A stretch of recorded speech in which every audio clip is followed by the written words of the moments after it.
Good evening and welcome to Mining the Riches of the Parsha. Tonight is Thursday night, December 5th, 2024, and I am so thrilled to be with you tonight to be able to share what I have prepared with you. I thank every one of you for setting aside the time so that we could study together tonight.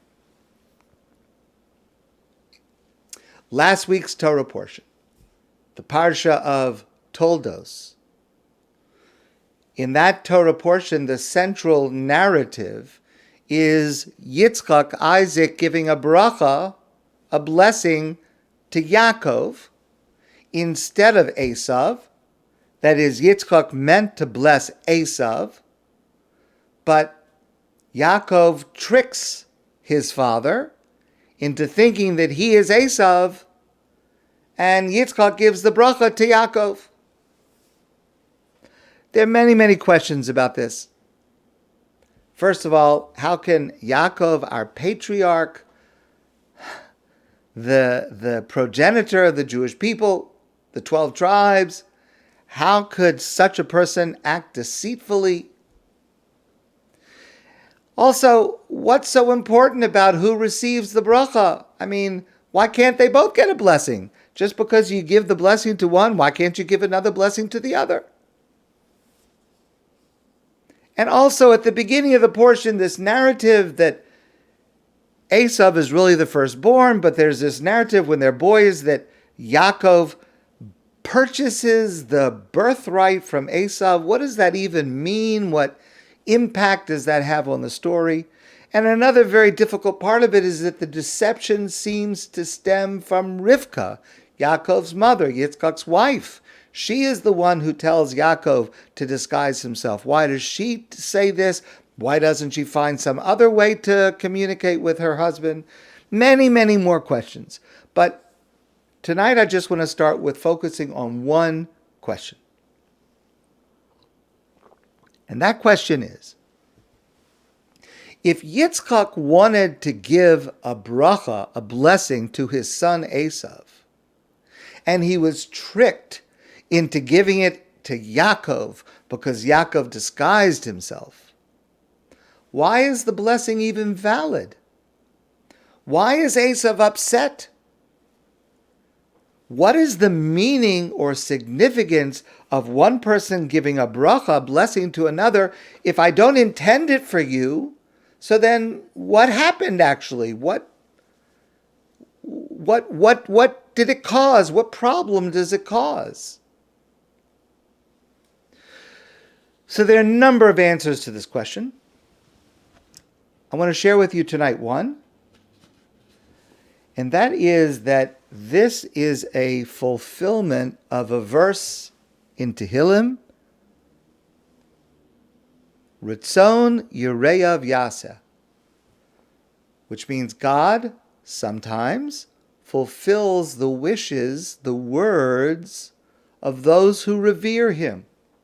Like Yitzchak, who was such a great tzaddik, so righteous, had such great respect and reverence for God. Sometimes, even when it is just their words that they utter, not their intention, God may fulfill those words. That's how powerful words of prayer can be.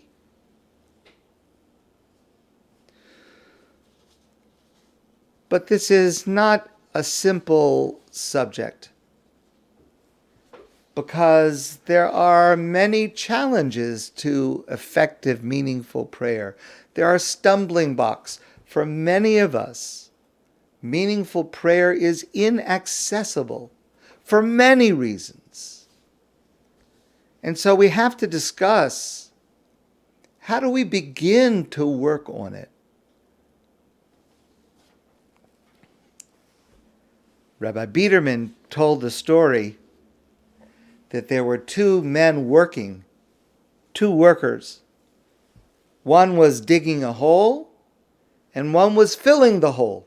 And they were working in a row, going one by one, digging the hole and then filling the hole and then moving on.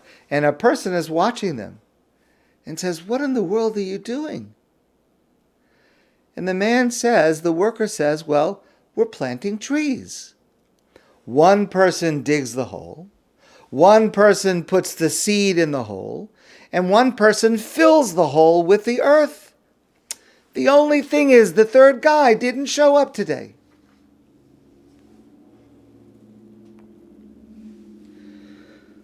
Ashrei yoshvei veisecha, praiseworthy are those who dwell in your house. The beginning of this famous prayer, Ashrei. It's not enough to say the words of a prayer. Rabbi Avram Kook, the first Israeli chief rabbi, explains prayer requires dwelling, preparing, being set, removing distractions, being settled, and able to focus on what we're doing. And the first thing that we have to do when we pray is to remove distractions. Put the phone down.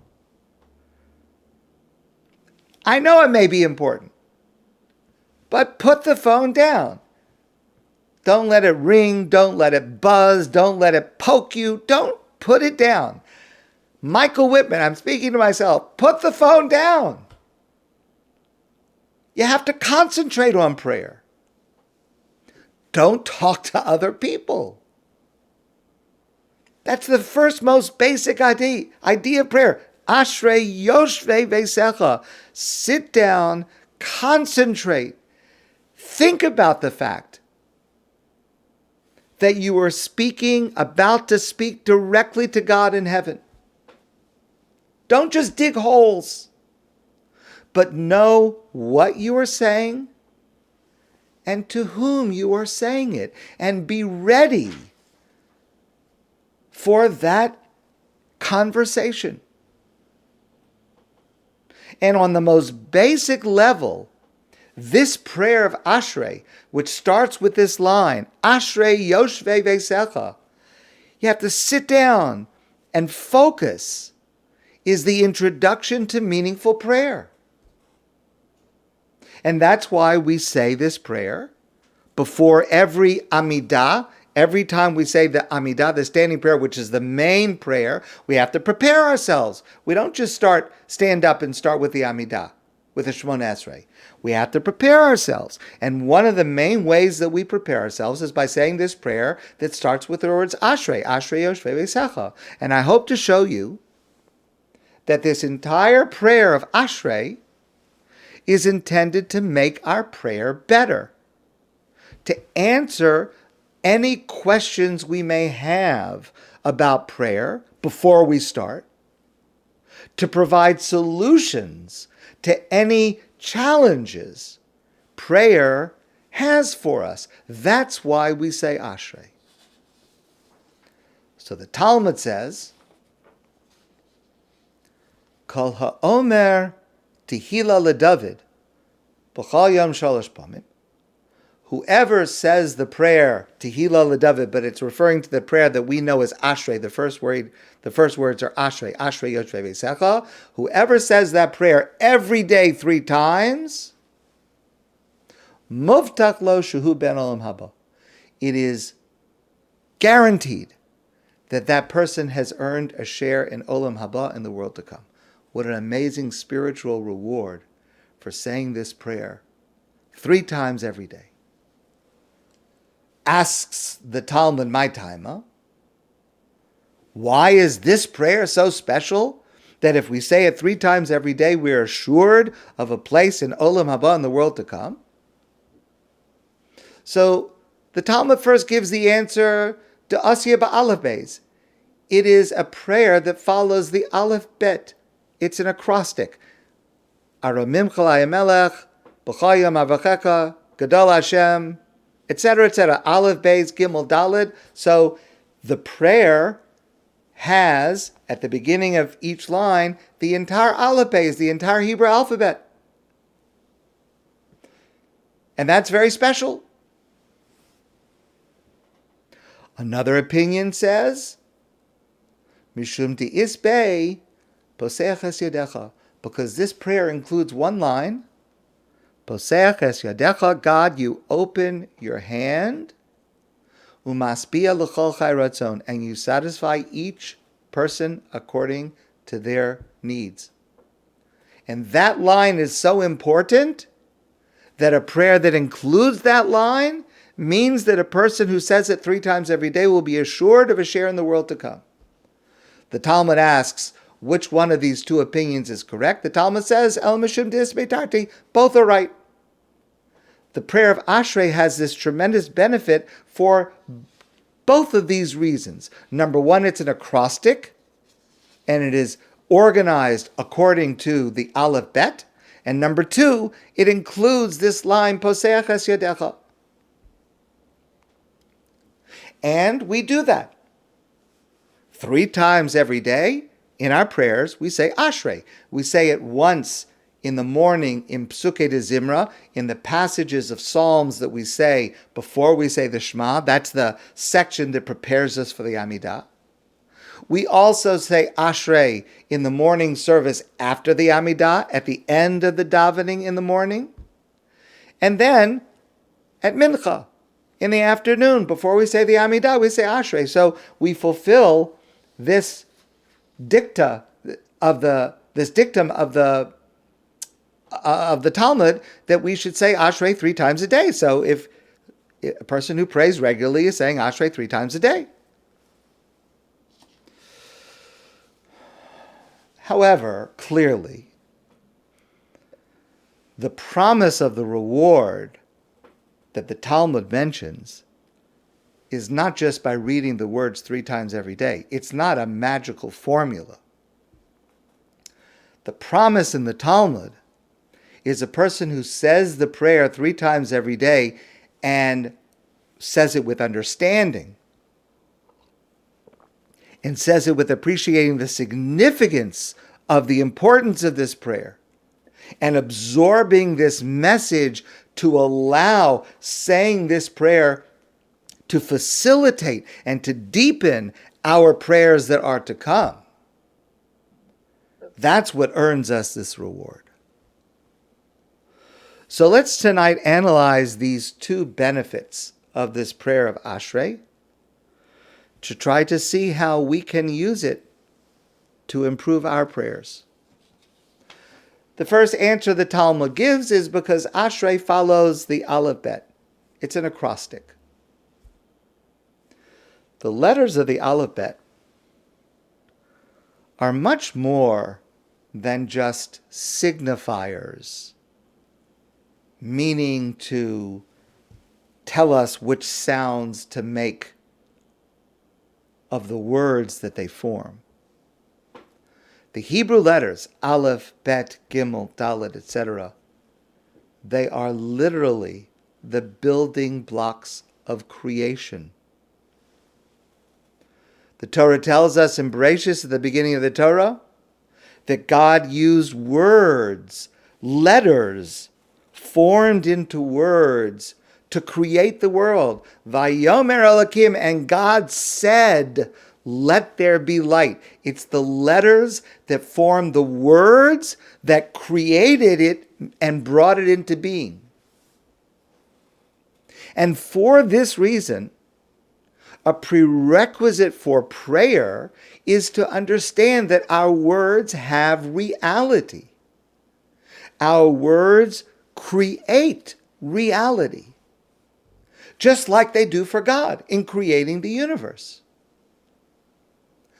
Each word we understand, each word of prayer creates a malach, creates an angel, and that angel comes before God and pleads on our behalf before God the content of that word. Every word that we say creates another angel, another malach that comes before God on our behalf. And this is so much the opposite of the way that our society thinks about words as being ephemeral and inconsequential. No. Words have substance. They have reality. They make a difference. And so at the very least, we should pay attention to what we are saying, just like we should pay attention to what we are doing or building. Because with words, we are likewise building. And so it is a necessary preparation for the Amidah, for the Shemona Esrei, which is the main prayer. It is a necessary preparation. Before we start, we have to remind ourselves, we have to convince ourselves of the potential of our words, of the reality that our words can create, of the fact that the letters themselves, the Aleph and the Bet and the Gimel, that's what God used to create the universe.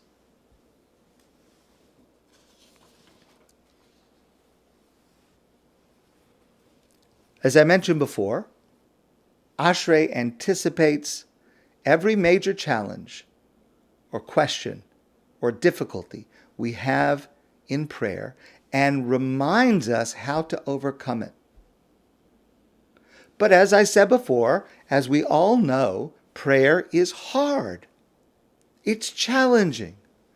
Rabbi Soloveitchik said, before God, we are speechless. We don't know what to say. Every time we stand to say the Amidah, the Shemona Esrei, the main prayer, we have an introductory line. Hashem, sefasai tiftach, ufi agid tilasecha. God, open my lips, that my mouth should be able to utter your praise. That is, we ask for God's help to pray to God. Because otherwise, how could we possibly bridge the gap between us? How is it philosophically, logically possible that a human being should be able to communicate with a creator? We don't know what to say. And so we use the Aleph Beis as a structure, like having an outline to a speech so we don't forget something. The Aleph Beis of Ashrei, the way that it follows a line starting with Aleph, a line starting with Bet, a line starting with Gimel, etc., to the end of the alphabet, that is an organizational structure to help us formulate what to say, because we would not be able to come up with it on our own. And therefore, what Ashrei teaches us by following an acrostic, it gets us to recognize how hard it is to pray. And that is the first level of doing it properly. The first level of being able to pray is to recognize how difficult it is. And that's why the Talmud says that the Ashrei prayer following the Aleph Bet is so important and so valuable, because when we say that prayer with understanding, it means that we realize how difficult this is. We realize how philosophically improbable it is that we should be able to pray to God. And it's only then that we're going to be able to do it with God's help.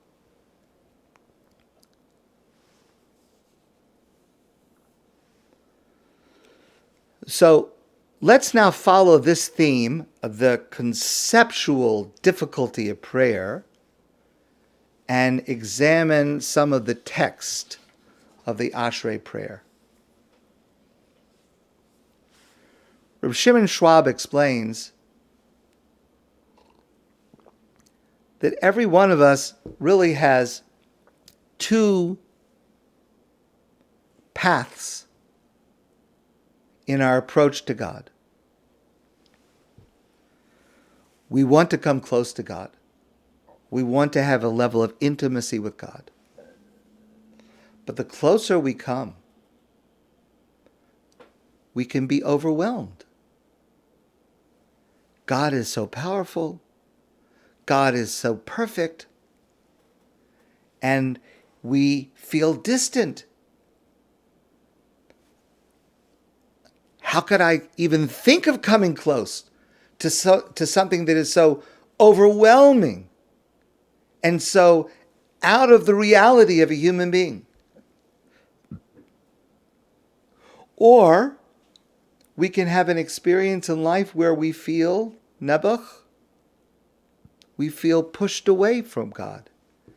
We feel as if God is remote from us, removed from us, pushing us away, nebuch, because of something that happens to us or someone that we know. And I'm sure all of us have experienced this. So there are these two modes. There's a mode where we feel close to God and a mode where we feel removed. And so in prayer, we are constantly battling this distance, this chasm between ourselves and God. In other words, prayer is a constant movement of coming closer to God and then feeling distant, back and forth, one after the other. If you find that prayer is difficult for you, that does not mean that you're failing at prayer. That means that you are succeeding. Because both of these modes are true. They are contradictory, and they are both true at the same time. They are both necessary elements to our relationship with God. We are distant with a chasm that is unbridgeable, and we have the ability to have an intimacy and a closeness and a warmth. And yes, those are contradictory, and yes, they're both true. And we constantly go back and forth. There are Hebrew terms that we use to refer to these two modes. We use the term nochach, which means present, close, and nistar, which means hidden or distant. These two words also have a grammatical meaning. If I am speaking b'lashon nochach, that is in English what we call second person. Nochach means I'm speaking directly to you. Martin Buber wrote this famous work, I, Thou. That's what he's referring to. A relationship with God where I am looking at God, I'm speaking directly to God, you, second person. That's nochach. And then there's nistar. In grammatical terms, that's third person. Them, him, her. They are not present. They are distant. I'm not directly addressing them. Third person. A very important issue, which we find throughout our prayers, is that very often there's a switch between nistar to nochach and back again in the same line. It seems like it would be a grammatical error, but it's intentional. I'll give you just one example that's very, very common. Standard formula of a bracha before we do a mitzvah. Baruch atah Hashem Elokeinu melech olam asher kiddushanu b'mitzvosav v'tzivanu. Whatever it is, lahadlik ner shel Shabbos. Baruch atah Hashem, blessed are you God, Elokeinu melech olam, our God and King of the universe, asher kiddushanu b'mitzvosav, who sanctified us with His commandments, or their commandments, and commanded us to light the Shabbos lights. You see the grammatical problem? Baruch atah Hashem, blessed are you God, I'm talking to you directly, second person, nochach, who commanded us in their commandments. Oh, all of a sudden we're in third person. Nistar. Him, her, they, over there. How do we switch? In the middle of one bracha, in the middle of the line. And this happens all the time throughout prayer. Because both of these elements are true. And we jockey back and forth, back and forth. The Ashrei prayer has 21 psukim, 21 verses. It's a passage of Tehillim, of Psalms, written by David HaMelech, King David. 21 verses. 10 of them are B'lashon Nochach. We address God directly, second person. Ashrei Yoshvei VaYeitzei. Praiseworthy are those who dwell in your house. God, I'm talking to you. Your house. B'chol yom avarchecha. Every day I will bless you. You, God, you directly. That's Lashon Nochach. There are 10 of those verses. There are 11 verses that are B'lashon Nistar. Tzadik Hashem b'chol derachav. God is righteous in all of his ways, or their ways. Wait, hold on a second. Am I talking to God, or am I talking about God? We switch from second person to third person, back and forth, from Nochach to Nistar. And of the 21 verses, 10 of them are Nochach, 11 of them are Nistar, almost evenly divided.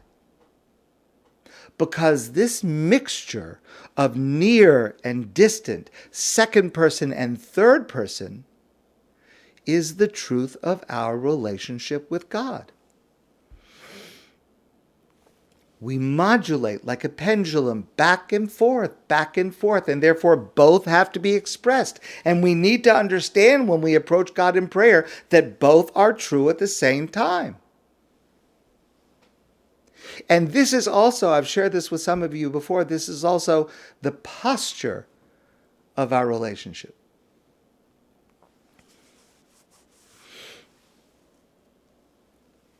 I had a relative, a cousin of Marcy's, passed away a number of years ago. An incredible man. Wonderful, wonderful person. A Torah scholar, a religious man, a business person. He was incredible. Many years ago, this is before I even met them, many years ago, this family who lived in McKeesport, Pennsylvania, where Marcy is from, the family moved for a few years to New Orleans, Louisiana. It's interesting that years later, Marcy and I moved to New Orleans, Louisiana, but we didn't overlap. It was a gap of a number of years. Now, when he moved to New Orleans, Louisiana, at that time, so that's probably, 50 years ago, maybe more. At that time, there was an Orthodox synagogue in New Orleans, but there were only a handful of actual Orthodox Jews. There were Jews who belonged to the Orthodox synagogue, but besides the rabbi, there was almost no one who understood the words of the prayers, for example. People came, a number of old elderly gentlemen came to the minyan, but they didn't really. And here's this young man at the time, and he had just moved to town. And he's a frum person, he learned in yeshiva, and he's a person who davens with great feeling, and he comes into shul, it was a weekday, he puts on his talis, he puts on his tefillin, he starts to daven, he's shuckling back and forth, this Yiddish word shuckling, like you see people who are really into the prayers. And all of a sudden, somebody pushes him on the back and says, "What are you doing there? You're making me seasick. Stop moving back and forth. Stand still." Okay, so shuckling. Some people stand still when they daven. Some people move back and forth. We call it shuckling. Our sages tell us that this practice of shuckling is meant actually to represent our mode of connection with God. We come close and we go distant. And we come close again and we're distant. And back and forth, non-stop, over and over again, because both of those elements make up our relationship with God. And the text of Ashrei expresses this tension in our relationship with God. And therefore, because we have these two realities that are contradictory, we need to prepare with a prayer that follows the Aleph Beis, because otherwise we wouldn't know what to do. We wouldn't know what to say. So we have a prayer with the Aleph Beis that gives us a structure so that we can prepare ourselves for an experience of prayer that is essentially contradictory.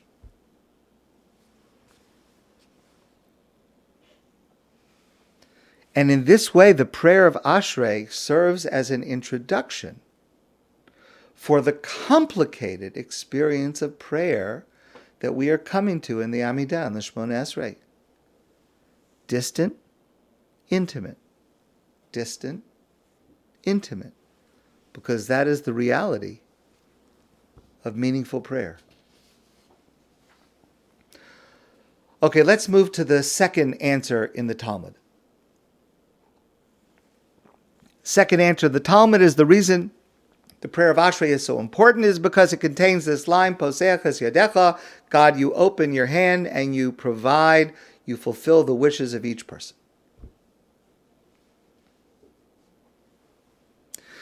Ashrei, the prayer Ashrei plays a trick on us because we think, follows the Aleph base, Aleph, Bet, Gimel, Daled, we think that it's a smooth, continuous praise of God. In fact, that is not correct.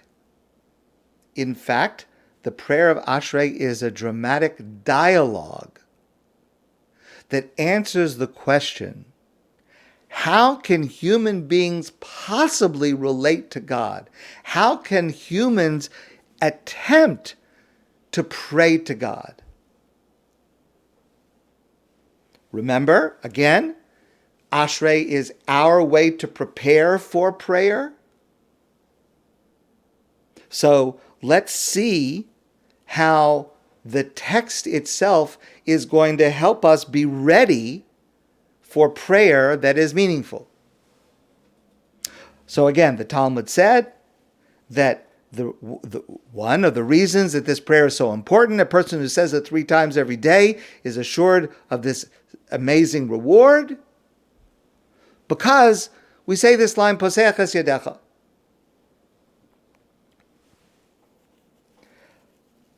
I want to share with you an analysis partially based on the writing of Rabbi Samson Raphael Hirsch. The prayer of Ashrei is a dialogue between the rest of the world and David HaMelech, King David, the author of Tehillim, the author of Ashrei. Knowledge of God is not unique to the Jewish people. However, the understanding that we have of God is different than the understanding of other peoples, other religions. And that is what David HaMelech wants to teach us in this prayer.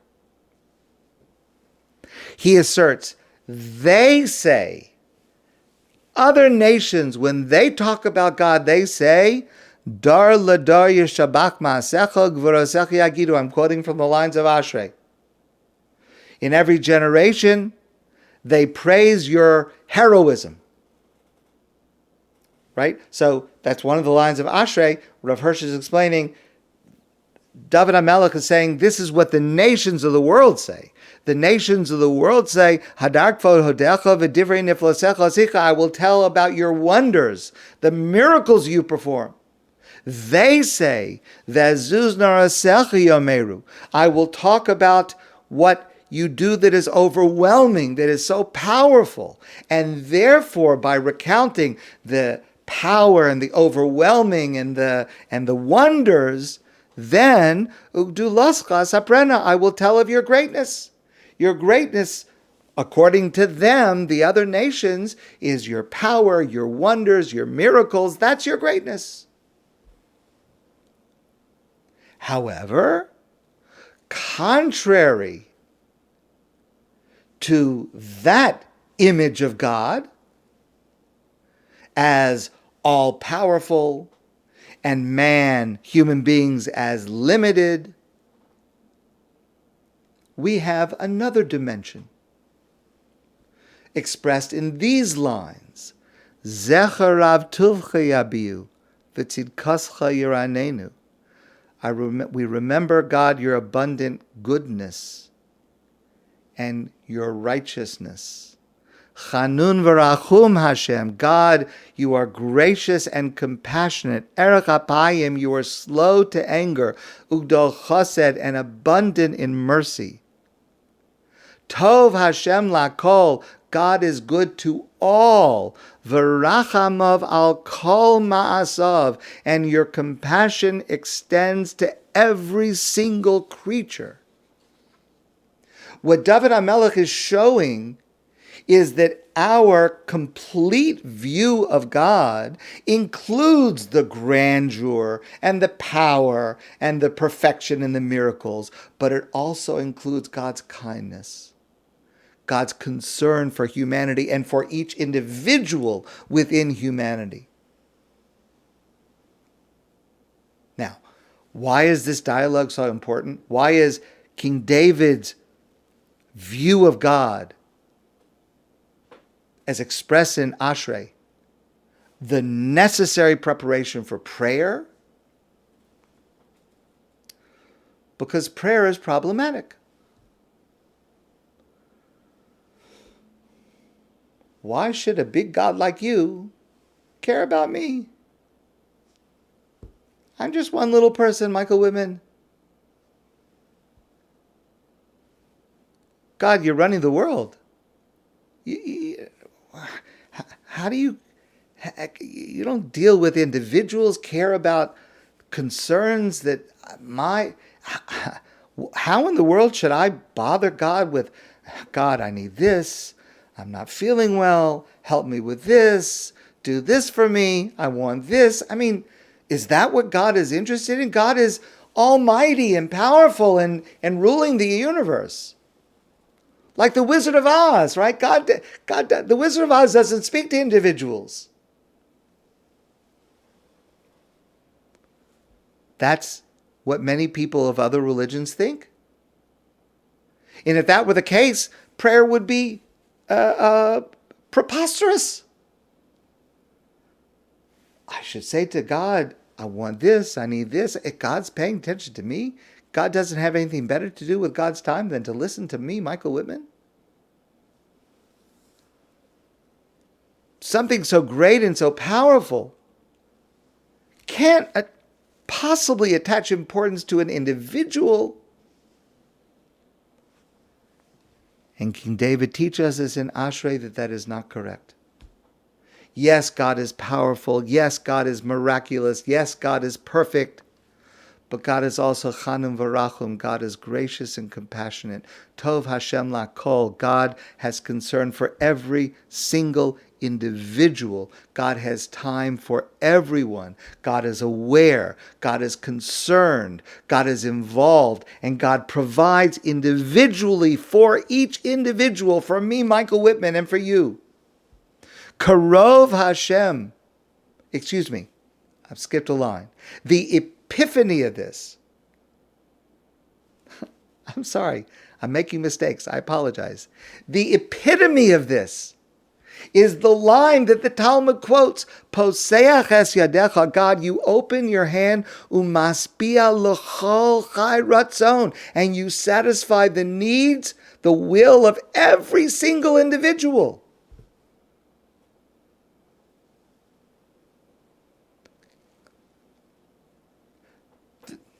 The next line, Karov Hashem l'chol karov. God is close to all who call him, every single one, every single person, me, you, every single person, big, small, doesn't matter. God is close, l'chol asher yikru b'emes, to everyone who calls to God with sincerity. You have to mean it. You have to be sincere. You have to be faithful. You have to be mindful. But if you are sincere and faithful and mindful, be'emes, there's a truthfulness to what you say, God is close to you and to me and to every single individual. Ritzon yireyav yaseh. God sometimes fulfills the words of those who revere him.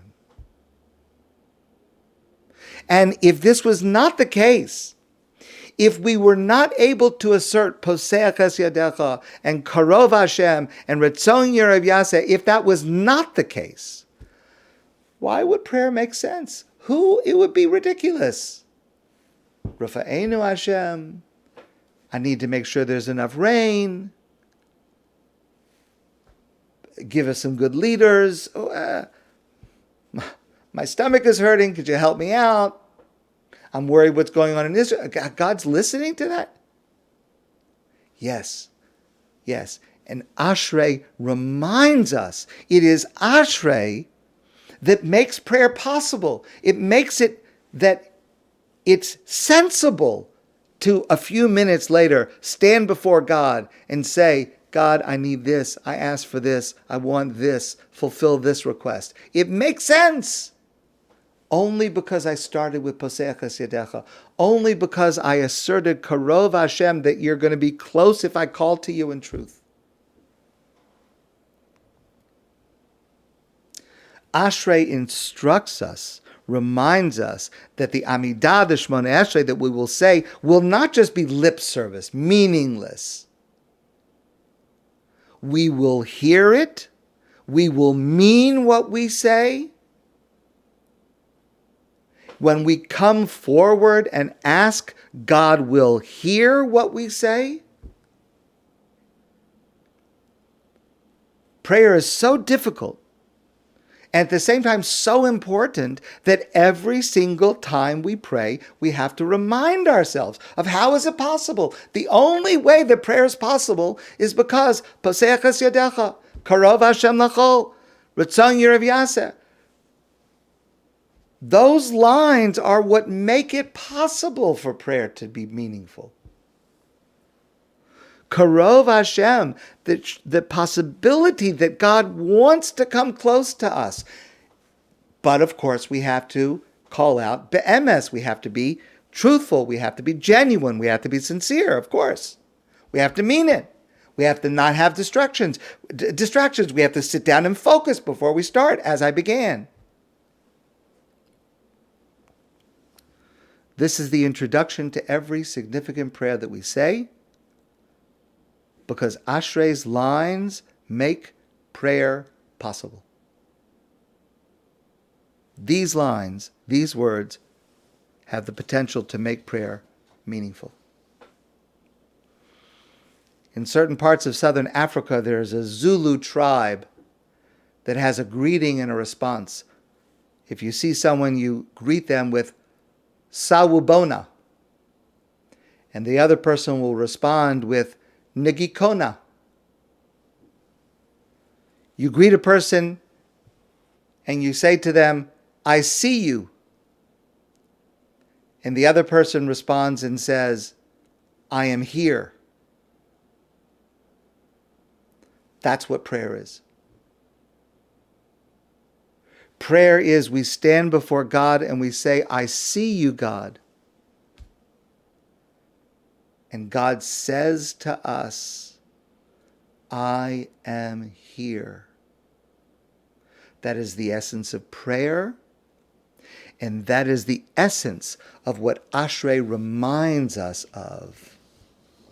And that's why Ashrei is the required preparation for prayer.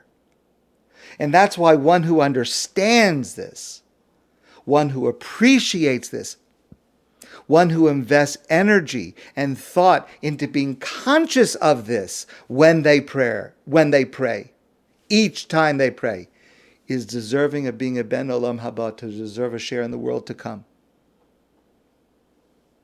And may even be able to achieve this level, Ritzon Yerav Yaseh, that God sometimes fulfills the words of those who revere Him. Because with Ashrei there is tremendous power in our words. They create reality. Let me finish with this. One of the lines of Ashrei, Lahodia livnei adam gvurasav. The normal way to translate that is to inform humans of God's strength. It's important. That's what we're doing in prayer. We're informing humans, ourselves, each other, of God's strengths. Reb Baruch of Medjugorje, the great Hasidic master, translated it differently, in a radically different way. Lahodia livnei adam gvurosav, to inform a human being of their strength, the person's strength. We have to make people aware of their enormous strength. People we don't realize the extent of our power, the extent of our strength. And it's such an important mitzvah to inform and teach people about the awesome force that lies within every single one of us. We must know the power of Ashrei and the power of our words. And with that introduction, we may know the potential power of our prayers.